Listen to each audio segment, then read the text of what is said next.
Brothers and sisters in the Present Truth, this is the 10th Present Truth meeting on Facebook.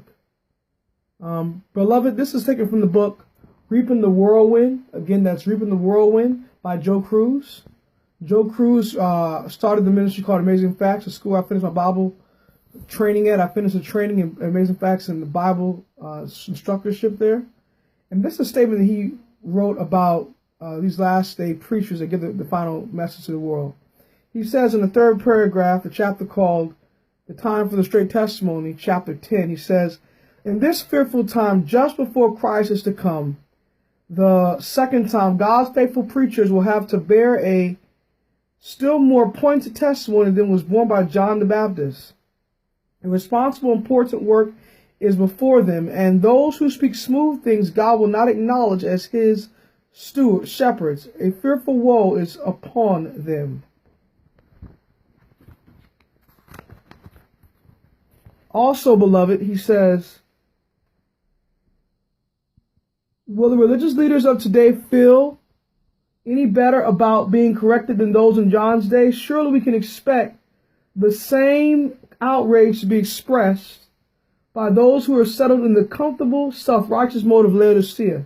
How dare anyone charge the true church with wrongdoing or apostasy? Anciently, when Elijah was sent with the message from God to the people, they did not heed the warning.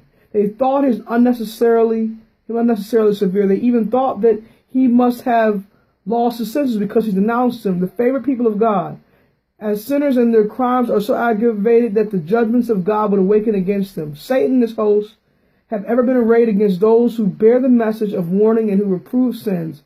The unconsecrated will also be united with the adversary of souls to make the work of God's faithful servants as hard as possible.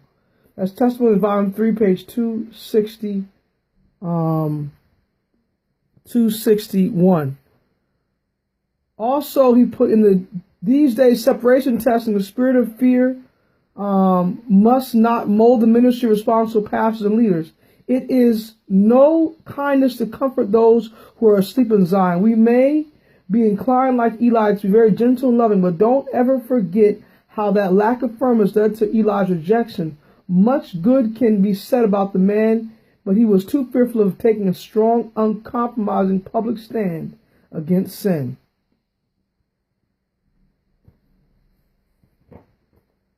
Also, beloved, he puts this statement here. It says, will God hold many sweet, gentle pastors responsible for sins they find no heart to expose and rebuke? If wrongs are apparent among his people, and if the servants of God pass on indifference to them, they virtually sustain and justify the sinner and are alike guilty and will just as surely receive the displeasure of God, for they will not be made responsible for the sins of the guilty, for they will be made, responsible for the sins of the guilty. If the leaders of the church neglect to diligently search out the sins which bring the displeasure of God upon the body, they become responsible for these sins. He says, in anticipation of his last-ditch effort to make God's special remnant lose confidence in the law, would it not be logical for Satan to infiltrate the church with uncommitted pastors as well as unconverted members? When viewed in this context of the age-long warfare, it is easy to see how he would attempt such a long-range tactical ploy. Because we, he says, live literally in the final stages of this tremendous drawn-out drama, we become grandstand spectators of Satan's total strategy. Right now, he is pulling together all the lines of influence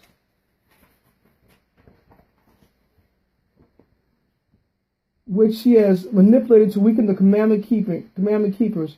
We see a converging of many circumstances which could not be understood until now because they appeared only as distressing side issues. Suddenly we see that they were all tied together and were being masterminded by the great adversary himself.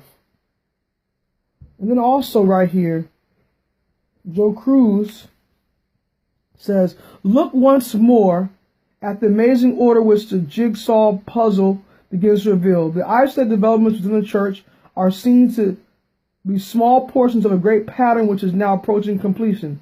It makes sense in the light of Satan's ultimate objectives. What better plan could he have devised than to dilute the spiritual standards solely by worldly wedges of compromise that grew bigger and bigger. At the same time, Satan exploited the fears of many against fanaticism and legalism, causing a radical swing toward grace only, the finished work of the cross, and a downplay of sanctification. Some ministers were caught up in the trend and were conditioned to accept new members for baptism without the fruits of full obedience.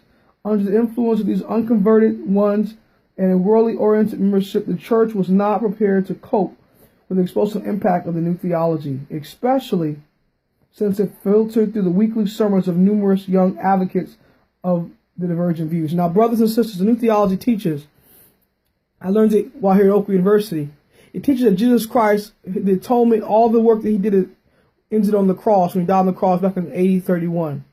And that there's no high priestly role of Christ in the most holy place of the sanctuary right now. That Jesus Christ is not up there as a high priest, finishing the second phase of the atonement, interceding for our sins, investigating our characters, and blotting out our sins by his own blood. They teach that all that ended on the cross back in AD 31. And that's a fallacy. That's called the new theology. It's a danger. I know some of the professors here at Oakwood that teach that. I'm not going to mention any names. But have mercy upon Oakwood. Have mercy upon our subdivision institutions that teach that. Have mercy upon those teachers. Pray for them that they will change their minds. Don't argue with them, beloved. God is not the author of confusion. Pray for them. And make sure you read the Bible and the Scripture prophecy and you hold faithful in these last days. God bless you. Maranatha.